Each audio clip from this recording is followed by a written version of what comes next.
Summer holidays வந்தாச்சு, நம்ம GT ஹாலிடேஸும் வந்தாச்சு. GT holidays, south India's #1 travel brand. வந்தாச்சு தி சென்னை சில்க்ஸின் mega combo sale, summer chill out sale. ஊடக வரலாற்றில் முதன்முறையாக ஐபிசி பக்தி விருதுகள் 2024 பிரம்மாண்ட பக்தி திருவிழா. அனுமதி இலவசம். யாருனாலும் கண்ணை மூடிட்டு வந்துட்டு ஒரு ப்ராடக்ட் வாங்கணும்னா கண்டிப்பாக உங்களோட சைட் பார்க்கலாம். உங்களோட ஒரு இன்ஃப்ளூயன்சிங், உங்களோட ரிவ்யூ பார்த்தாலே எல்லாருமே வந்து வாங்கிடுவாங்க. ஜஸ்ட் ப்ராடக்ட் ரிவ்யூவாக போடாமல் டெமான்ஸ்ட்ரேஷனாகவுமே நீங்கள் போட்டுட்டு இருக்கீங்க. How did you start with this thing? நாங்கள் வந்து ஒரு ப்ராடக்ட்டை கண்ணை மூடிட்டு வாங்குறதுக்கான ரீசன் என்னன்னா அதோட ஜென்யூன் ரிவ்யூவாக இருக்கணும். இப்போ அந்த ஒரு 1 வீக் நான் ஒரு 10 ப்ராடக்ட் வாங்குறேன்னா அந்த 10மே ரிவ்யூக்கு போட்டுறேன்னா கண்டிப்பாக கிடையாது. ஸோ நான் யூஸ் பண்ணி பார்க்கணும், அது ஒர்த்தா இல்லையா, மக்களுக்கு அது ஓகேவா இல்லையான்னு பார்க்கணும். ஸோ ஆஃப்டர் தட் தான் அது கண்டிப்பாக ரிவ்யூக்காகவே வரும். ஸோ நீங்கள் சொன்ன மாதிரி கண்ணை மூடிட்டு தாராளமாக வாங்கலாம். இருக்கு. ஜஸ்ட் இந்த கேனிஸ்டர்ல மாவு லோட் பண்ணிட்டு ஃபார்வர்ட் பட்டவல் முறுக்கு சேவ்னு ஃபேமிலில எல்லாருக்கும் பிடிச்ச மாதிரி ஸ்நாக்ஸ் பண்ணி சொல்ற ப்ராடக்ட்ஸா இருக்கட்டும், ரிவ்யூ பண்ற ப்ராடக்ட்ஸ் எல்லாம் எல்லார் வீட்லயும் தேவை அப்படிங்கிற மாதிரி நிறைய கிளிக்ஸ் இருக்கிற மாதிரி தான் ப்ராடக்ட்ஸ் இருக்கு. இதெல்லாம் எப்படி நீங்க சோர்ஸ் பண்ணுவீங்க? இவ்வளவு டிஃப்ரெண்டா யூனிக்கா இருக்கிற விஷயங்கள் எப்படி எடுப்பீங்க? நார்மலாக ஒரு ட்ரெஸ் ரிவ்யூவாக இருக்கட்டும், இல்லை ஒரு கெட் ரெடி வித் மீலாம் பார்த்தீங்கன்னா நிறைய பேர் வந்து இந்த க்ரீம் அந்த க்ரீம் போடுவாங்க. பட் அது வந்து நிறையா வந்து நீங்கள் சொன்ன மாதிரி ப்ரொமோஷன்ஸ் நிறையா வந்தாலுமே எங்களோட பேஜுக்கு வந்து எங்களோட யூனிக்கான விஷயம் என்னன்னா சோர்சிங் இஸ் வெரி இம்பார்ட்டன்ட். இப்போ ரீசெண்டாக கூட பார்த்தீங்க அப்படின்னா சிலிக்கான் ரப்பர் இட்லி, சிலிக்கான் அது வந்து நல்ல ஒரு மெட்டீரியல் தான். பட் அது எனக்கு அவேர்னஸ் இல்லாமல் போட்டேனான்னு தெரில. கமெண்ட்ஸ் பார்த்தீங்கன்னா சீக்கிரமே கேன்சர் வந்துடும், நீ செத்து போயிடு, அந்த மாதிரி தான் கமெண்ட்ஸ் வரும். இப்போ நீங்கள் என்னோடய வீடியோ பார்க்குறீங்கன்னா நீங்கள் கம்பல்சரி வாங்கணும்னு அவசியமே இல்லை. ஜஸ்ட் நான் ஒரு ரிவ்யூ கொடுக்குறேன், உங்களுக்கு ஓகேவா இருக்குது வாங்கலான்னா தாராளமாக வாங்கலாம். இது நான் சேல் பண்ணுற மாதிரி எனக்கு வந்து இந்த மாதிரிலாம் வரும். பட் நான் வாங்கினது மீஷோவில் வாங்கியிருப்பேன். பட் அதுக்கு ரிலேட்டடாக ஃப்ளிப்கார்ட், அமேசானில் இருந்தால் அந்த ப்ராடக்ட்டோட லிங்க் கொடுத்துருப்பேன். பட் அதுக்குமே கமெண்ட் என்ன வரும்னா, இவ ஃப்ராடு, மீஷோவில் வாங்கிட்டு ஃப்ளிப்கார்ட்லேருந்து லிங்க் போடுறா அப்படின்னு சொல்லி. நான் வந்து ஃபேக் ப்ராடக்ட்டை காமிக்கல. Instead of Meesho I use to give Flipkart or Amazon.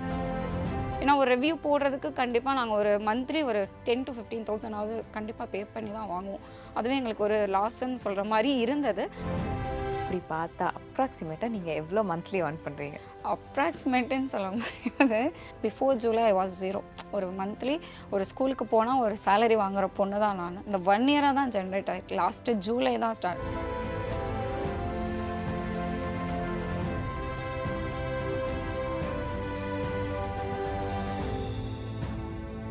Ma'am, உங்கள் பேஜில் எத்தனையோ ப்ராடக்ட்ஸ்க்கு ரிவ்யூ பண்ணியிருக்கீங்க, நிறைய ப்ராடக்ட்ஸ் வச்சுருக்கீங்க. ஆனால் எனக்கு இப்போ ஷாப்பிங் போகணும், அதுக்கு ஒரு பேக் ப்ராடக்ட் இருக்கா? கவலையை விடுங்க, நம்மக்கிட்ட வந்துட்டீங்களே, இதை எடுத்துகிட்டு போங்க, அதுவே உங்களுக்கு சால்ட் ஆஃப் பண்ணிடும். என்ன மேம் இது? ஓப்பன் பண்ணி பார்த்து தான் கண்டுபிடிங்களேன். அவ்வளோதான். ஜிப்பை ஓப்பன் பண்ணுங்க பார்ப்போம். முடிஞ்சது. உங்கள் ஷாப்பிங் கவலையை இதோட விட்டுருங்க. ஸ்டஃபெல்லாம் உள்ளே தூக்கி போட்டுட்டு தோலில் போட்டு ஜாலியாக போங்க. இந்த கவலையவே விட்டுருங்க. Thank you ma'am. என் ஷாப்பிங் பேக் பிரச்சனையை தீர்த்துட்டீங்க. ஆனால் என் வீட்டில் போனால் எங்கள் அம்மா சமைக்க சொல்லி என்ன சொல்கிறாங்க, டெய்லி இடிவா புளிச்சு என் கை பாருங்க எப்படி காய்ச்சி போச்சுன்னு. இதுக்கு ஒரு தீர்வு இருக்கா? கண்டிப்பாக என்கிட்ட இருக்குது. கவலையை விடுங்க, உங்கள் கைக்கு இந்தாங்க. இது என்ன மேம், துப்பாக்கியா? இது ஒன்றுமே இல்லை, துப்பாக்கி நினச்சி சுட்டுறாதீங்க. இது இடியாப்பம் சுடுறதுக்காகவே நவீன மிஷின். மாவு உள்ளே போட்டு இனிமேல் சுட ஆரம்பிச்சுக்கிட்டே இருக்கலாம் நீங்கள். இப்படி ஒரு பிரச்சனைக்கு எனக்கு ஒரு சொல்யூஷன் கொடுத்ததுக்கு ரொம்ப நன்றி ma'am. Thank you so much. IBC Mangai நேயர்களுக்கு வணக்கம். இன்னைக்கு நம்ம கூட வந்துட்டு we have foodie Bharathi with us. Ma'am, யாருனாலும் கண்ணை மூடிட்டு வந்துட்டு ஒரு ப்ராடக்ட் வாங்கணும்னா கண்டிப்பாக உங்களோட சைட் பார்க்கலாம். உங்களோட ஒரு இன்ஃப்ளூயன்சிங், உங்களோட ரிவ்யூ பார்த்தாலே எல்லாருமே வந்து வாங்கிடுவாங்க. பிகாஸ் அந்த அளவுக்கு ஆத்தென்டிக்காக இருக்குது. நீங்கள் வந்து ஒரு வீடியோ வந்து ஜஸ்ட் ப்ராடக்ட் ரிவ்யூவாக போடாமல் டெமான்ஸ்ட்ரேஷனாகவுமே நீங்கள் போட்டுட்டு இருக்கீங்க. How did you start with this thing? இந்த ஐடியா எங்கேருந்து உங்களுக்கு? இந்த நீங்கள் ஃபூடி பாரதின்னு சொல்கிறப்பே அந்த ஃபுட் கண்டென்ட்டு தான் ஃபஸ்ட்டு ஸ்டார்ட் பண்ணோம். பட் அண்ட் ஒரு 1 month அதில் நாங்கள் நல்லாவே ட்ராவல் பண்ணோம். பட் கமெண்ட்ஸும் நிறையா ஒரு நெகட்டிவாக வர ஆரம்பித்தது. And more over competition is very heavy. நம்ம நீங்கள் சொல்கிற மாதிரி பார்த்தீங்கன்னா ஒரு ஊருக்குன்னு எடுத்துக்கிட்டிங்கன்னா கண்டிப்பாக ஒரு 100 ஃபுட் ரிவ்யூவராக கண்டிப்பாக இருப்பாங்க. அந்த ஃபுட் ரிவ்யூ பண்ணுறதுக்கு அந்த ஸ்பாட்டுக்கு மட்டும்தான் போக முடியும். பட் ஒரு ப்ராடக்ட் ரிவ்யூன்றப்ப அதை நம்ம வாங்கி தான் பண்ண போகிறோம். And moreover time balancing is very important. நம்ம ஒர்க்கையும் பார்க்கணும், சைமல்டேனியஸாக இது வந்து நம்ம பேஷண்ட்காக தான் ஓடுறோன்றதுக்காக. So time consumption is very important இல்லைங்களா? ஸோ நம்ம வந்து வேறு என்ன பண்ண முடியும் அப்படின்ற மாதிரி தான் நாங்கள் சஜஸ்ட் பண்ணி ஓகே ஒரு ப்ராடக்ட் ரிவ்யூ போட்டு பார்க்கலாம். ஸோ அந்த ஃபஸ்ட்டு ப்ராடக்ட் ரிவ்யூலேயே வந்து எங்களுக்கு பார்த்திங்க அப்படின்னா இந்த ஃபாலோவர்ஸ்ன்னு சொல்லுவாங்க இல்லைங்களா, வித்தின் 2 days வந்து ஒரு 5000 கிட்ட நெருங்குச்சு. ஸோ அதெல்லாம் என்னால் உண்மையிலேயே அதை எக்ஸ்பெக்ட் பண்ண முடியாது. ஓகே, நம்ம கரெக்டான பாத் தான் சூஸ் பண்ணியிருக்கோம், நம்ம இதுலேயே போய் பார்க்கலாம் அப்படின்ற மாதிரி தான் நாங்கள் ஸ்டார்ட் பண்ணோம். அண்ட் அஸ் யூ சைட் நாங்கள் வந்து ஒரு ப்ராடக்ட்டை கண்ணை மூடிட்டு வாங்குறதுக்கான ரீசன் என்னென்னா அதோட ஜென்யூன் ரிவ்யூவாக இருக்கணும். இப்போ அந்த ஒரு 1 வீக் நான் ஒரு 10 ப்ராடக்ட் வாங்குறேன்னா அந்த 10மே ரிவ்யூக்கு போட்டுறேன்னா கண்டிப்பாக கிடையாது. ஸோ நான் யூஸ் பண்ணி பார்க்கணும், அது வொர்த்தா இல்லையா, மக்களுக்கு அது ஓகேவா இல்லையான்னு பார்க்கணும். ஸோ ஆஃப்டர் தட் தான் அது கண்டிப்பாக ரிவ்யூக்காகவே வரும். ஸோ நீங்கள் சொன்ன மாதிரி கண்ணை மூடிட்டு தாராளமாக வாங்கலாம். அண்ட் ஃபர்ஸ்ட் வந்து ஃபுட் ரிவ்யூஸ் பண்ணிட்டீங்க. நீங்க சொன்ன மாதிரி ப்ராடக்ட் ரிவ்யூஸ்க்கு மூவ் ஆகுறப்போ எடுத்ததுமே நீங்க வந்துட்டு உங்களுக்கு ஒரு கொலாபரேஷனா வந்துச்சா, இல்லை நீங்களே வந்து ஒரு ப்ராடக்ட் வாங்கி பார்த்து யூஸ் பண்ணி அதை ரிவ்யூ பண்ணலாமே அப்படிங்கிறது வந்துச்சா? இல்லை, கண்டிப்பாக கொலாப்னே சொல்லவே முடியாது. நம்மளோட ரிவ்யூ ஆக்சுவலி ஒரு ஸ்ட்ரகிள் கண்டிப்பாக இருக்கும். நாங்கள் எப்பயுமே வந்து பே பண்ணி இப்போ ஒரு 1000 ருபீஸ்க்கு ஒரு பொருள் வாங்கினாலுமே வி ஹாவ் டு பே பண்ணதுக்கப்புறம் தான் அவங்களுக்கு வந்து தெரியாது நம்மளோட ப்ரொஃபைலாக ஒயிட் லிஸ்ட் பண்ணியிருப்பாங்களா என்ன. பிகாஸ் இப்போ அஃபிலியேட் மார்க்கெட்டிங்னு சொன்னால் பார்த்தீங்கன்னா ஒரு 1000 ஃபாலோவர்ஸ் இருந்தாலே you can start your affiliate marketing. அப்போ வந்து ஒரு 1.5 years ஒரு 2 yearsக்கு முன்னாடிலாம் அந்த மாதிரிலாம் கிடையவே கிடையாது. ஸோ நீங்கள் என்னதான் ஹியூஜ் ஃபாலோவர்ஸாக இருந்தாலுமே உங்கள் ப்ரொஃபைல் ஷார்ட் லிஸ்ட்டாக இருந்தால் மட்டும்தான் உங்களால் ஃப்ரீயாக இந்த ப்ராடக்ட்னாலும் வாங்க முடியும். ஸோ நாங்கள் பே பண்ணி தான் வாங்குவோம். ஆரம்பத்தில் எங்களுக்கு ரொம்பவே கஷ்டமாக இருந்துச்சு. ஏன்னா ஒரு ரிவ்யூ போடுறதுக்கு கண்டிப்பாக நாங்கள் ஒரு மந்த்லி ஒரு 10,000 to 15,000 கண்டிப்பாக பே பண்ணி தான் வாங்குவோம். அதுவே எங்களுக்கு ஒரு லாஸ்ன்னு சொல்கிற மாதிரி இருந்தது. பட் ஆஃப்டர் இந்த மாதிரி ஒரு ஃபாலோவர்ஸ் ஏறினதுக்கப்புறம் எங்களோட ப்ரொஃபைலை அவங்க வாலண்டியராக ஒயிட் லிஸ்ட் பண்ணுறப்போ ஐ வாஸ் வெரி ப்ரௌட். அந்த டயத்தில் ஓகே, நம்மளோட ஜென்யூன் ரிவ்யூ வந்து அவங்க அக்செப்ட் பண்ணிக்கிட்டாங்க, தட்ஸ் ஒய் நம்ம வந்து ஒயிட் லிஸ்ட் பண்ணியிருக்கோம்னு சொல்லிட்டு I was very proud. So அந்த ஸ்ட்ரகிள்லாம் கண்டிப்பாக இருந்தது, இல்லைன்னு சொல்லவே மாட்டேன் நான். எத்தனையோ ப்ராடக்ட்ஸ் வாங்கினாலுமே வந்து சில ப்ராடக்ட்ஸ் வந்து பார்க்கறதுக்கு வந்து அழகாக இருக்கும், நம்ம வாங்கிடுவோம். அதை டெமான்ஸ்ட்ரேஷனோ இல்லை வந்து அதை யூஸ் பண்ணி பார்க்குறப்போ அந்த ப்ராடக்ட் அந்த அளவுக்கு இருக்காது. ஆமாம் ஆமாம். அந்த மாதிரியான ப்ராடக்ட்ஸ் வர்றப்போ நீங்கள் எந்த மாதிரியான ரிவ்யூஸ் கொடுப்பீங்க? ஸோ அது நான் ரிவ்யூஸே கொடுக்கவே மாட்டேன். அந்த ப்ராடக்ட் நிறையா ப்ராடக்ட் பார்த்தீங்க அப்படின்னா வச்சுருக்கேன், இன்னுமே ரிவ்யூ பண்ணி போடாமையே நான் வச்சுருக்கேன். பிகாஸ் அது நம்ம ஒரு 2 to 3 days நாங்களே பார்ப்போம், ஒர்க் ஆகுதா, ஒர்த்தாக இருக்கா அப்படின்னு சொல்லிட்டு. இன்கேஸ் அது வந்து நம்மளுக்கு இப்போ 70 ருபீஸ்க்கும் ப்ராடக்ட் இருக்கும், அதே ப்ராடக்ட் 700க்கு இருக்கும். ஸோ பீப்புள் என்ன நினைப்பாங்க, நம்ம 70க்கு தான் வாங்கணும்னு நினைப்பாங்க. பட் அது வந்து அந்த அளவுக்கு ஒர்த்து இருக்காது. ஸோ நாங்கள் கண்டிப்பாக அதை போட மாட்டோம். இப்போ நாங்களே வந்துட்டு ஒரு ப்ராடக்ட் ஃபார் எக்ஸாம்பிள் இப்போ இந்த டிஷ்யூ பேப்பரே நீங்கள் எடுத்துக்கோங்க, இதிலே 4-5 பிராண்ட்ஸ் இருக்கும். ஸோ நம்ம யூஸ் பண்ணுற கம்ஃபர்ட்டுக்கு ஏற்ற மாதிரி தான் நம்ம போடணும். இந்த சேம் வே நம்மளுக்கு வந்து இது கண்டிப்பாக யூஸ்ஃபுல்லாக இருக்குன்னு மட்டும்தான் அதை மட்டும் தான் ரிவ்யூக்கு எடுத்துகிட்டு போவேமே தவிர எல்லாத்தையுமே கண்டிப்பாக போட மாட்டோம். இப்போ வந்து உங்களுக்கு கொலாபரேஷன் வரும், இல்லைன்னா பிஆர் பேக்கேஜஸ் வரும். இந்த மாதிரி வர்றப்போ அவங்களே வந்துட்டு சம்டைம்ஸ் வந்து பே பண்ணிடுவாங்க. அப்படி இருக்கிறப்போ வந்து நமக்கு பே பண்ணிட்டாங்களே, காசு வாங்கிட்டோமே, அதுக்காக ஒரு ரிவ்யூ போடுவீங்களா? இல்லை, நாங்கள் ரீச் பண்ணுறப்பே பார்த்தீங்க அப்படின்னா ஸோ அஸ் யூ சே நாங்கள் ஒரு ஏர்னிங்காகவும் பண்ணுறோம். மோரோவர் பார்த்தீங்கன்னா ஜென்யூனாக கண்டிப்பாக இருக்கணும். ஸோ நாங்கள் ஃபஸ்ட்டு ப்ராடக்ட் அனுப்புங்க, நாங்கள் ஒன்ஸ் பார்த்துக்குறோன்னு சொல்லுவோம். ஒரு சில ப்ராடக்ட்ஸ் நம்மளுக்கு விச் இஸ் அன்அவேராக இருப்போம் இல்லைங்களா, அது வந்து ஒரு சில ப்ராடக்ட்டை பார்த்துட்டு தான் நாங்கள் வந்து ஓகேவே சொல்லுவோம். இப்போ வந்து ஒரு ப்ராடக்ட் வருது, நீங்கள் அதை பார்க்குறீங்க, யூஸ் பண்ணி பண்ணுறீங்க. சில ப்ராடக்ட்ஸ் வந்துட்டு நீங்கள் பேக்கேஜிங் ஓப்பன் பண்ணுற மாதிரி தான் நிறைய விஷயங்கள் இருக்கும். அது வந்து நீங்கள் வந்ததுமே வந்து ஓகே அந்த பேக்கேஜிங்கை வெயிட் பண்ணிவிட்டு அதை ஓப்பன் பண்ணி அதுக்கப்புறம் நீங்கள் ரிவ்யூ போடுறப்போ அந்த மாதிரியான விஷயங்கள் நீங்கள் பண்ணுவீங்களா? இல்லை, நாங்கள் அந்த மாதிரி ஓப்பனிங் டேரெக்டாக இது வரைக்குமே பண்ணதே இல்லை. ஃபஸ்ட்டு நாங்கள் ஓப்பன் பண்ணி பார்த்துருவோம். இப்போ எங்களோட வீடியோஸ்லேயே நீங்கள் பார்த்தீங்க அப்படின்னா ப்ராடக்ட்டுக்கு முன்னாடி வேறு ஏதாவது லைக் இப்போ வேறு ப்ராடக்ட் இருக்குன்னா அதுக்கு முன்னாடி வேறு ஏதாவது வச்சு ஹூக் ஏற்றுவோன்னு சொல்லுவாங்க, ஒரு ஹைப் இருக்கணும் இல்லைங்களா. ஸோ ப்ராடக்ட்டை நம்ம டேரெக்டாக எப்போயுமே வந்து எக்ஸ்போஸ் பண்ணிடவே மாட்டோம். ஸோ நம்ம ஆல்ரெடி ஓப்பன் பண்ணி பார்த்துட்டு வேறு ஒரு பாக்ஸில் தான் அந்த ப்ராடக்ட்டே வச்சு நாங்கள் பண்ணுவோம். பிகாஸ் அப்படின்னா தான் கொஞ்சம் ஹைப் இருக்கும். பீப்புள் எடுத்தோடனே ப்ராடக்ட்டை காமிச்சா இதானா அப்படின்னு சொல்லிட்டு they use to swipe up. So அந்த மாதிரி இருக்காது. ஸோ வேறு ஒரு ப்ராடக்ட்டை வச்சு ஹைப் ஏற்றிட்டு அதுக்கப்புறம் தான் ப்ராடக்ட்டே கொண்டுட்டு வருவோம். ஸோ அதுதான் என்னோட பேஜில் மெயினாக பார்த்தீங்கன்னா நீ ஃபஸ்ட் இயர் எடுத்த உடனே பார்த்தீங்க அப்படின்னா இது ஆர்டர் பண்ணால் இது வந்திருக்கு அப்படின்ற மாதிரி இருக்கும். அதுக்கே கீழே கமெண்ட்ஸ் வரும், நீ ஆர்டர் பண்ணது உனக்கே தெரியாமல் உனக்கு எப்படி வந்திருக்கும் அப்படி. ஐ நோ தட், பட் ஒரு ஹூக்குக்காக நம்ம எக்ஸ்ட்ரா ஒரு ஸ்பைஸ் அப் பண்ணுறது தான். பட் ஆனால் after that 1 to few seconds அதோட ப்ராடக்டோட எல்லா ரிவ்யூவுமே அதில் கொடுக்க ஆரம்பிச்சிடுவோம். எஸ். அண்ட் வந்து இந்த ப்ராடக்ட்ஸ்ன்னு வரப்போ வந்துட்டு உங்களோட இதில் பார்த்தா நிறைய யூனிக் ப்ராடக்ட்ஸ் இருக்குது. நீங்கள் வந்து நிறைய யுட்டென்சில்ஸோ இல்லை வெசல்ஸோ எல்லார் வீட்லேயும் இருக்கும். ஆனால் நீங்கள் சொல்கிற ப்ராடக்ட்ஸாக இருக்கட்டும், ரிவ்யூ பண்ணுற ப்ராடக்ட்ஸ் எல்லாம் எல்லார் வீட்லேயும் தேவை அப்படிங்கிற மாதிரி நிறைய கிளிக்ஸ் இருக்கிற மாதிரி தான் ப்ராடக்ட்ஸ் இருக்குது. இதெல்லாம் எப்படி நீங்கள் சோர்ஸ் பண்ணுவீங்க? இவ்வளோ டிஃப்ரெண்ட்டாக யூனிக்காக இருக்கிற விஷயங்கள் எப்படி எடுப்பீங்க? ஆக்சுவலி சோர்சிங் தான் இங்கே மேட்ரே வந்து. இப்போது நார்மலாக வந்து ப்ராடக்ட் ரிவ்யூ எல்லாருமே பண்ணுவாங்க. இப்போ நார்மலாக ஒரு ட்ரெஸ் ரிவ்யூவாக இருக்கட்டும், இல்லை ஒரு கெட் ரெடி வித் மீலலாம் பார்த்தீங்கன்னா நிறையா பேர் வந்து இந்த க்ரீம் அந்த க்ரீம் போடுவாங்க. பட் அது வந்து நிறையா வந்து நீங்கள் சொன்ன மாதிரி ப்ரொமோஷன்ஸ் நிறையா வந்தாலுமே எங்களோட பேஜுக்கு வந்து எங்களோட யூனிக்கான விஷயம் என்னன்னா sourcing is very important. We have a team also. So we use to discuss அந்த டீமோட டிஸ்கஸ் பண்ணி இது போகுமா போகாதா அப்படின்னு சொல்லி நிறையா டிஸ்கஸ் பண்ணுவோம். சரி போட்டு தான் பார்ப்போமே அப்படின்ற மாதிரி நாங்கள் இது போகாது ஜஸ்ட் போடுவோம் பார்த்தா அது மில்லியன் வியூஸ் போகும். பட் இது கண்டிப்பாக யூஸ்ஃபுல்லாக இருக்கும். பட் அது பார்த்தீங்கன்னா வியூஸ் போயிருந்தாலும் நெகட்டிவ் ரிவ்யூஸ் நிறையா ஐ மீன் கமெண்ட்ஸ் நிறையா வர ஆரம்பிச்சிடும். இப்போ ரீசெண்டாக கூட பார்த்தீங்க அப்படின்னா சிலிக்கான் ரப்பர் இட்லி சிலிக்கான் அது வந்து நல்ல ஒரு மெட்டீரியல் தான். பட் அது எனக்கு அவேர்னஸ் இல்லாமல் போட்டேனான்னு தெரில. கமெண்ட்ஸ் பார்த்தீங்கன்னா சீக்கிரமே கேன்சர் வந்துடும், நீ செத்து போயிடு, அந்த மாதிரி தான் கமெண்ட்ஸ் வரும். பட் நான் வந்து யூஸ் பண்ணிட்டு தான் ரிவ்யூக்காக தான் போடுறேன். I'm not selling it. நான் வந்து உங்களை ஃபோர்ஸ் பண்ணலை.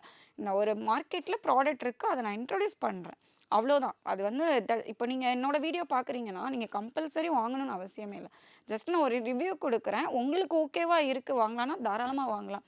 இது நான் சேல் பண்ணுற மாதிரி எனக்கு வந்து இந்த மாதிரிலாம் வரும். இந்த மாதிரி இதெல்லாம் யூஸ் பண்ணக்கூடாது, இவளுக்கு அறிவில்லாமல் போடுறா, அப்படிலாம் கிடையாது. பட் நான் அதை எதிர்பார்க்கவே இல்லை அது ஹிட் ஆகும்னு. ஜஸ்ட் ஓகே இது யூஸ்ஃபுல்லாக இருக்குது. ஏன்னா எப்பயுமே அந்த க்ளோத் வாங்கி அதெல்லாம் யூஸ் பண்ணி அது ரொம்ப இட்ஸ் வெரி ஹார்ட். இதுங்கிறப்ப உங்களுக்கு வாஷ் பண்ண கூட தேவையில்லை. It's very reusable. We can store it. நம்மளுக்கு எப்போல்லாம் வேணுமோ ரீயூஸ் பண்ணிக்கலாம். ஸோ அந்த மாதிரிலாம் இருக்குது. ஸோ இப்போ நீங்கள் சொன்னீங்கல்ல, ஒரு ப்ராடக்ட் நான் வாங்கினேன், அந்த அந்த ப்ராடக்ட்டோட அதை நான் ரிவ்யூ பண்ணதுக்கப்புறம் அதுக்கான நெகட்டிவ் கமெண்ட்ஸ், இந்த ப்ராடக்ட் நாலேஜ் இல்லைன்னா இதனால இது மாதிரி எஃபெக்ட்ஸ் வரும் அப்படிங்கிறத ஒரு கமெண்ட்ஸ் வந்ததுக்கப்புறம் அதுக்கப்புறம் நீங்கள் வந்து அதுலேருந்து ஓகே ஒவ்வொரு ப்ராடக்ட் வாங்கினாலும் நான் வந்து அதை பற்றி டீட்டெயிலாக தெரிஞ்சுக்கணும், என்ன மெட்டீரியல், அது மாதிரி நீங்கள் அதுக்கப்புறம் ஸ்டார்ட் இல்லை அந்த பண்ணீங்களா? மாதிரிலாம் ஸ்டார்ட் பண்ணியிருக்கிறோம். பட் இதுலேயுமே நிறையா பாசிட்டிவ் ரிவ்யூஸ் தான் இருக்குது. ஒரு சில தெரியாதவங்க தான் அந்த மாதிரி கமெண்ட் பண்ணியிருப்பாங்க. இப்போ 100 கமெண்ட்ஸில் எல்லா கமெண்ட்ஸும் அந்த மாதிரி இருக்காது. மேபி 10 அந்த மாதிரி தான் இருக்கும். அண்ட் மேக்ஸிமம் பார்த்தீங்க அப்படின்னா ஒரு கமெண்ட்ஸ்லாம் நிறையா தான் மேக்ஸிமம் லிங்க்குன்னு கேட்டு தான் அனுப்பியிருப்பாங்க இன்ஸ்டாவில். இப்போ இந்த ஒய்டியில் கூட பார்த்தீங்க அப்படின்னா லைக் யூடியூப்பில் கூட பார்த்தீங்கன்னா இப்போ தான் அந்த டேக் ப்ராடக்ட்ஸ் வந்து ஒரு 6 மந்த்ஸாக தான் நாங்கள் பண்ணிகிட்ருக்கோம். அதுக்கு முன்னாடி ஜஸ்ட் ஷார்ட்ஸாக மட்டும்தான் ஓடிட்டுருக்கோம். பட் அந்த ஒய்டியில் அஃபிஷியலாக பார்த்தீங்க அப்படின்னா ஃப்ளிப்கார்ட் அமேசானுக்கு வந்து கொடுத்துருக்காங்க டேக் பண்ண சொல்லி. மீஷோக்கு இன்னும் கொண்டு வரல. பட் நான் வாங்கினது மீஷோவில் வாங்கியிருப்பேன். பட் அதுக்கு ரிலேட்டடாக ஃப்ளிப்கார்ட் அமேசானில் இருந்தால் அந்த ப்ராடக்ட்டோட லிங்க்கை கொடுத்துருப்பேன். பட் அதுக்குமே கமெண்ட் என்ன வரும்னா இவ ஃப்ராடு, மீஷோவில் வாங்கிட்டு ஃப்ளிப்கார்ட்லேருந்து லிங்க் போடுறா அப்படின்னு சொல்லிட்டு. பட் அதில் இன்னும் அஃபிஷியலாகவே அவங்களே கொண்டு வராதப்ப என்னால் ஆட் பண்ண முடியாது இல்லைங்களா? ஸோ அந்த டிஃப்ரென்ஸும் நிறையா நான் ஃபேஸ் பண்ணியிருக்கிறேன் நான். பட் எனக்கு என்ன லிங்க் இருக்கோ அதை கண்டிப்பாக கொடுத்துருவேன். நான் வந்து ஃபேக் ப்ராடக்ட்டை காமிக்கல. Instead of Meesho I use to give Flipkart or Amazon, அவ்வளோதான். எந்த நெகட்டிவ் கமெண்ட்ஸ் வந்தாலும் அந்த இல்லை நான் மேக்ஸிமம் ரிப்ளை பண்ணுறதில்ல நெகட்டிவ் கமெண்ட்ஸுக்கு. That's it. நாங்கள் பார்க்குறதில்ல மேக்ஸிமம். ஸோ லிங்க்குன்னு கேட்குறவங்களுக்கு மட்டும் we use to guide them. Some people they use to text me இந்த வாட்ஸ்அப், இதுக்கு லிங்க்கு கொடுங்க, அந்த ப்ராடக்ட் நீங்கள் விற்கிறீங்களா அப்படின்ற மாதிரிலாம் சொல்லுவாங்க. ஸோ நாங்கள் வீடியோ கீழே லிங்க்குன்னு கமெண்ட் பண்ணுங்கள், ஆட்டோமேட்டிக்காக உங்களுக்கு வந்துடும் டிஎம்மில். So you can buy from your own அப்படின்ற மாதிரி நாங்களே சொல்லிடுவோம். எஸ், அதே மாதிரி டிஎம்ங்கிறப்ப வந்து நிறைய பேர் உங்களுக்கு வந்து உங்களோட கமெண்ட் செக்ஷன் பார்த்தா லிங்க்னு கேட்டுட்டு இருப்பாங்க. அதே மாதிரி நிறைய பேர் வந்து உங்களுக்கு சஜஸ்ட் பண்ணியிருக்காங்களா, இந்த மாதிரி ஒரு ப்ராடக்ட் வந்து மார்க்கெட்ல லான்ச் ஆகுது, இதை எங்களுக்கு ரிவ்யூ பண்ணுங்க, இதை டெமான்ஸ்ட்ரேட் பண்ணி அது ரிவ்யூ அப்படி பண்ணுங்கன்னு? எஸ் அது வந்து இப்போ ஒரு ப்ராடக்ட் விற்கிறவங்க மட்டும்தான் என்கிட்ட வந்து அந்த மாதிரி டேரெக்டாக வந்து கேட்பாங்க. இதை நாங்கள் இத்தனாம் தேதி பண்ணலான் இருக்கோம், ஸோ எனக்கு இதை பண்ணித்தர முடியுமா அப்படின்ற மாதிரி கேட்பாங்க. ஸோ நீங்கள் அத்தனாம் தேதி நீங்கள் வந்து பண்ணித்தரணும்னா எனக்கு ரிவ்யூக்கு நீங்கள் வந்து கொஞ்சம் டேஸ்க்கு முன்னாடி, ஏன்னா அவங்களே ஃபஸ்ட்டாக தான் லான்ச் பண்ணாங்க. ஃபார் எக்ஸாம்பிள் கார்லிக் பீலர், ஏன்னா எல்லாருமே பார்த்தீங்க அப்படின்னா கையில் தான் உரிப்பாங்க. இப்போது நம்ம ஹோல்சேலாக எங்கேயாவது போகிறோம் அப்படின்னா பெரிய மிஷின் தான் இருக்கும். ஹோமுக்குன்னு ஒரு கார்லிக் பீலரோ ஒரு ஆனியன் பீலரோ இருக்கவே இருக்காது. அவங்க நியூ லான்ச்சு, நியூ கம்பெனி புதுசாக ஸ்டார்ட் பண்ணியிருக்கிறாங்க. 10ஆம் தேதி தான் லான்ச் பண்ண போகிறோன்னு சொல்கிறாங்க. பட் என்கிட்ட வந்துட்டு கேட்டப்போ நான் சொல்லிட்டேன், 10 தான் உங்களுக்கு வீடியோ வேணும்னா எனக்கு அட்லீஸ்ட் ஒரு 1 வீக் முன்னாடியே ப்ராடக்ட் வேணும். நான் அதை முன்னாடி பார்க்கணும். பிகாஸ் அது பீல் ஆகுதா என்னன்னு தெரியாது. பிகாஸ் அவங்க ஆனியனும் பீல் ஆகும்னு சொல்லியிருந்தாங்க. பட் அதை நான் ஒர்க் அவுட் பண்ணி பார்க்கணும், அவங்க சொன்னாங்கன்றதுக்காக பண்ண முடியாதுன்னு சொல்லிட்டு அது மாதிரி சென்ட் பண்ணியிருந்தாங்க. அதெல்லாம் நான் ஜென்யூன் ரிவ்யூ தான் கொடுத்துருந்தேன். பிகாஸ் அதில் வந்து 7 to 8 பீசஸ் தான் போட முடியும். ஃபுல்லாக நம்ம போட நினைக்கிற மாதிரி ஒரு 1/2 kgயோ இல்லை ஒரு 1/4 கிலோவோ போட முடியாது. ஒரு ஃபுல் எப்படி சொல்கிறதுனா ஒரு ஃபுல் லசூம் ஐ மீன் வெள்ளைப்பூடை போட்டால் மட்டும்தான் அதை வந்து உரிச்சு தரும். நம்மளுக்கு ஒரு 4 பீஸ் 5 பீஸ் போட்டாலாம் பண்ணவே முடியாது. ஸோ அதனால் ரிவ்யூ அந்த மாதிரிலாம் இருக்குது. அவங்க ஸ்டார்ட் பண்ண போகிறாங்கன்னா நம்மக்கிட்ட ரீச் பண்ணுறாங்க. ஸோ அதெல்லாம் ஒன்றும் இஷ்யூஸ் இல்லை. மேம், உங்களுக்கு வந்து ஒரு 800K ஃபேமிலி இருக்காங்க. இவங்களுக்கெல்லாம் வந்துட்டு நிறைய ப்ராடக்ட்ஸ் கொடுக்கணும்னு நினைக்கிறீங்க, நிறைய விஷயங்கள் பண்ணணும்னு நினைக்கிறீங்க. ஆனா உங்களுக்கு மந்த்லி ஒரு டார்கெட் இல்லைன்னா வீக்லி டார்கெட்னு ஒன்று இருக்கும்ல. ஸோ இப்போ யாருன்னா கேட்குறாங்கன்னா how much to you charge? இல்லை, சார்ஜுன்னு சொல்கிறத விட ஒரு சில நீங்கள் சொன்ன மாதிரி பெரிய பெரிய பிராண்டாக இருந்தாங்கன்னா அவங்களே அமௌண்ட் ஃபிக்ஸ் பண்ணிவிடுவாங்க. உங்களுக்கு வந்து இவ்வளோ பேஸ் இருக்குது, உங்களுக்கு இவ்வளோ டிமாண்ட் இருக்குது, so I'll fix. In case if you have any concern please discuss அப்படின்றவாங்க. இப்போ ஒரு சில ரீச் அவுட் பண்ணுறதுக்கு பண்ணும்போதே டிஸ்கஸ் இல்லைங்களா. ஸோ நம்ம வந்து அந்த ப்ராடக்ட்டுக்கு டிமாண்ட் இருந்தால் we use to charge this much. இது அவ்வளோவா போகாது, ஓகே அவங்களே கேட்குறாங்க நம்ம பண்ணி கொடுத்துடலாம் அப்படின்னு சொல்கிறப்போ அது அந்த பார்கெனிங்லாம் நடக்கும் பிட்வீன் டீம் அண்ட் எங்கள் எல்லாத்துக்குமே சேர்த்து பார்கெயின் பண்ணிட்டு தான் தென் வில் ஃபிக்ஸ் இட். ஒரு மேக்ஸிமம் அவங்களே ஃபிக்ஸ் பண்ணி தான் எங்களை ரீச் அவுட் பண்ணுறாங்க. இவ்வளோ ஃபாலோவர்ஸ் இருக்கிறப்ப கண்டிப்பாக இவ்வளோ நாங்கள் பே பண்ணுறோம், they are ready to pay அப்படின்ற மாதிரி. எங்களுக்கு கொஞ்சம் இன்கன்வீனியண்ட்டாக இருந்துச்சு அப்படின்னா ஒரு சிலர் என்ன பண்ணுவாங்கன்னா எங்களுக்கு யூஸ் இல்லாத ப்ராடக்ட் ஏதாவது இருந்துச்சுன்னா நாங்கள் என்ன சொல்லிடுவோம்னா ப்ராடக்ட் ரிட்டர்ன் அனுப்பிடுறோம். Instead of that you pay me this much. அந்த மாதிரியும் நாங்கள் வந்து யூஸ் டு டிஸ்கஸ். அந்த மாதிரியும் நிறையா இருக்குது. ஸோ அவங்களே ஃபிக்ஸ் பண்ணிடுவாங்க. மேக்ஸிமம் அவங்களே ஃபிக்ஸ் பண்ணி தான் வருவாங்க பிராண்ட்ஸ் எல்லாருமே. அப்படி பார்த்தா அப்ராக்சிமேட்டாக நீங்கள் எவ்வளோ மந்த்லி earn பண்ணுறீங்க? அப்ராக்சிமேட்டுன்னு சொல்ல முடியாது. ஸோ எனக்கு இன்கம் பார்த்தீங்கன்னா ஜஸ்ட் இந்த 1 இயராக தான் ஜென்ரேட் ஆகிருக்கு. லாஸ்ட்டு ஜூலை தான் start. Before July I was 0. ஒரு மந்த்லி ஒரு ஸ்கூலுக்கு போனால் ஒரு சேலரி வாங்குகிற பொண்ணு தான் நான். ஸோ ஆஃப்டர் தட் தான் இட் சேஞ்ச்டு ஓவர். மேபி அப்ராக்சிமேட்டாக ஒரு 2 to 3ன்னு வச்சுக்கோங்களேன் per month. Yeah. அந்த அஃபிலியேட் மார்க்கெட்டிங்கும் including with YouTube and brand promotions எல்லாமே சேர்த்து 2 to 3. Yeah, okay 2 to 3. Okay. அப்படி வர்றப்போ எங்களுக்கு ஒரு விஷயம் தெரிஞ்சுது. நீங்க வந்துட்டு உங்ககிட்டயே கேட்டு வருவாங்க, நாங்களும் இந்த மாதிரி ஒரு விஷயம் ஸ்டார்ட் பண்ணோம், நாங்களும் ப்ராடக்ட் ரிவ்யூன்னு ஸ்டார்ட் பண்றப்போ நீங்க அவங்களுக்கு ஹெல்ப் பண்றீங்கன்னு ஒரு விஷயம் கேள்விப்பட்டோம். நிறைய பேர் வந்து எனக்கு காம்படிட்டிவா தான் பார்ப்பாங்க, நான் என்னோட காம்படிட்டரா தான் பார்ப்பேன். நீங்க ஆனா அவங்கள வந்து ஹெல்ப் பண்ற ஒரு விஷயங்கள்ல பாக்குறீங்கல்ல, ஏன் மேம்? அந்த மாதிரி ஓப்பனாக சொல்லப்போனால் ஹெல்ப் பண்ணியிருக்கோம் நிறையா பேத்துக்கு இந்த பிகினிங் ஸ்டேஜ். இப்போ ஒருத்தவங்க ஹெல்ப் பண்ணுறதுக்காக வந்து அவங்களோட மெத்தடே ஃபாலோ பண்ண, பட் அந்த மாதிரிலாம் பண்ணியிருக்கிறாங்க. அது வந்து ஒரு டயத்தில் வந்து ரொம்ப ஃபயர்டு ஆர்கியூமெண்ட்ஸாக போச்சு. அஸ்யூஸே நிறைய ப்ராடக்ட் ரிவ்யூ இருக்காங்க. இப்போ நான் போட்ட ப்ராடக்ட்டை நீங்கள் பண்ணலாம், பட் எனக்குன்னு ஒரு ஸ்டைல் இருக்கணும், உங்களுக்குன்னு ஒரு ஸ்டைல் இருக்கும். That attacks the people. But நான் பண்ணுறதே நீங்களும் பண்ணீங்க அப்படின்னா எனக்கு என்ன தோணுன்னா, இவங்களுக்காக ஒரு 40 மினிட்ஸ் நம்ம ஒதுக்கி எல்லா ஐடியாஸும் கொடுத்தோம், கடைசியில் நம்ம வழியவே இவங்க சாப்பிட்டுட்டு போகிறாங்களே அப்படின்ற மாதிரிலாம் தோணி ஃபயர்டு ஆர்கியூமெண்ட்ஸ்லாம் நடந்திருக்கு. Just I don't want to tell the page name. அந்த மாதிரிலாம் டெய்லி அந்த வீடியோஸை பார்க்குறப்ப எனக்கு வந்து ரொம்ப இரிட்டேட்டிங்காக இருக்கும். நம்ம கிட்ட தான் ஐடியாஸ் கிட்டத்தட்ட 40 மினிட்ஸ் உட்காந்து பேசியிருக்காங்க, என்ன பண்ணணும்னு எல்லாமே சொல்லி கொடுத்துட்டோம். பட் நம்மளோட வே வந்து எடுத்து போடுறப்ப ரொம்பவே எனக்கு இரிட்டேட். அது டெய்லி பார்க்குறப்போ எனக்கு ரொம்பவே ஒரு மாதிரி காண்டாகும். நான் மட்டும் பார்க்குறது இல்லாமல் என்னோட டீம் இங்கே பாரேன் இந்த மாதிரியே போட்டிருக்கிறாங்க அப்படின்னு காமிக்கிறப்போ அது எனக்கு உண்மையிலே ஒரு பெரிய ஹெட்டேக்காக இருக்கும். நம்ம கைட் பண்ணாமல் அவங்க பண்ணியிருந்தா கூட ஓகே, நம்ம கைட் பண்ணி அடுத்த ஒரு 2 டேஸ்லேயே நம்மளோட மெத்தடை ஃபாலோ பண்ணுறப்போ அது கொஞ்சம் இரிட்டேட்டிபிளாக இருக்குது. அப்போ ஒரு யூனிக் ஸ்டைல் ஃபாலோ பண்ணுறது. எல்லாருமே ரிவ்யூ பண்ணுங்க. இப்போ நீங்களே பண்ணுறீங்க அப்படின்னா தட் யூ கேன் ஸ்டார்ட். உங்களுக்கு ஏதாவது டவுட்னா கண்டிப்பாக இப்போ ஏன்னா எனக்கு தெரிஞ்சிருக்கு, கண்டிப்பாக நான் வந்து கிளாரிஃபை பண்ணி இதெல்லாம் பண்ணுங்க, கண்டிப்பாக ஒர்க் அவுட் ஆகும்னு சொல்லலாம். பட் அதை விட்டுட்டு நான் என்ன பண்ணுறேனோ அதை அப்படியே நீங்கள் பண்ணுறப்போ அது எனக்கு வந்து என்ன தோணும் அப்படின்னா, இவங்களுக்கு போய் ஏன் ஹெல்ப் பண்ணும் அப்படின்ற மாதிரி மைண்ட் செட்டுக்கு எனக்கு கொண்டு வந்துச்சு. நவ் இப்போ வந்து எல்லாருமே ரீச் அவுட் பண்ணுறாங்க, அதை எப்படி ஸ்டார்ட் பண்ணலாம்னு ரீச் அவுட் பண்ணுறாங்க.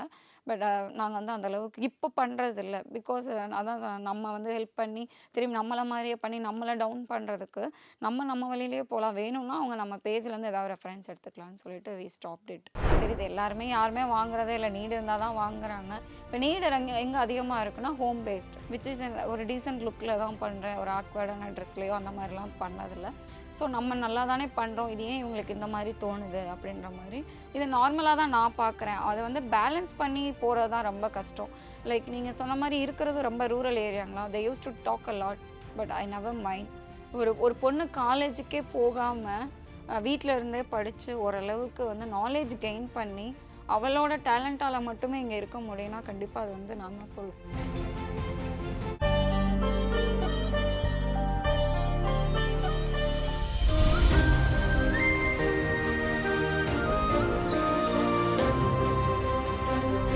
சிலையாக வச்சுது புள்ள, இது யாருக்கும் கிடைக்காது. அது எனக்கு போதுமே, பெரிய சந்தோஷமாச்சு.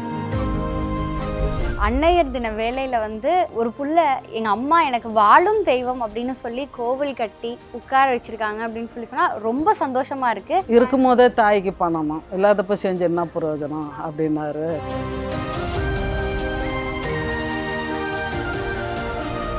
அப்பா இறந்துட்டாரு, இப்போ அந்த வேலைக்கு போயிடுப்பா அப்படின்னா. இல்லைம்மா நான் டான்ஸர் வேலைக்கு தான் போவேன் அப்படின்னா. சரி நம்பிக்கையோடு அவரை நான் இறக்கி விட்டேன். இன்றைக்கி ஜெயிச்சு எல்லாரையும் பார்க்குறாரு, எங்களை மட்டும் இல்லை மக்களுக்கும் தர்மம் பண்ணுறாரு. அது பெரிய சந்தோஷமாக எனக்கு. பையன் நடித்த படத்தில் அம்மாவுக்கு பிடிச்ச படம்னா அது என்ன படம்? இப்போ வந்து போச்சு இல்லையா ஒரு படம், ஜிகர்தண்டா. கடைசி சீன்லாம் பார்த்துட்டு எங்களாலேயே அதுதான் கடைசி சீன் தான். செம்ம கட்டி பிடிச்சி முத்தம் நல்லா நச்சுக்கிறப்பா, அழுதுட்டேன். எனக்கு தெரியாமா நீ நல்லா அழுவன்னு தெரியும் அப்படின்னா. ஸ்கூல் போகும்போது தான் கொஞ்சம் ஆடம் பண்ணுவார் பெரியவர். ஸ்கூல் போகும்போது வயிறு வலின்னு படுத்துப்பார், லீவ் கேட்பார்.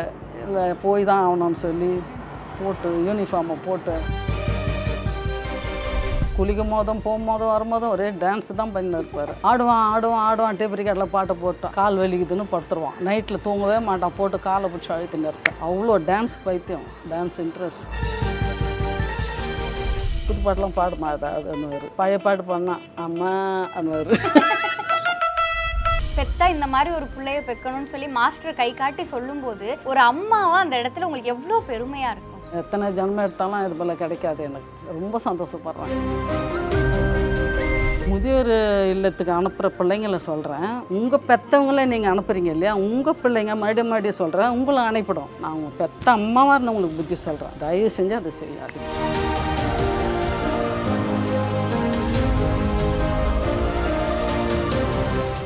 சம்மர் ஹாலிடேஸ் வந்தாச்சு, நம்ம ஜிடி ஹாலிடேஸும் வந்தாச்சு. GT holidays, south India's #1 travel brand. வந்தாச்சு தி சென்னை சில்க்ஸின் mega combo say summer chill out say. ஊடக வரலாற்றில் முதன்முறையாக ஐபிசி பக்தி விருதுகள் 2024 பிரம்மாண்ட பக்தி திருவிழா. அனுமதி இலவசம்.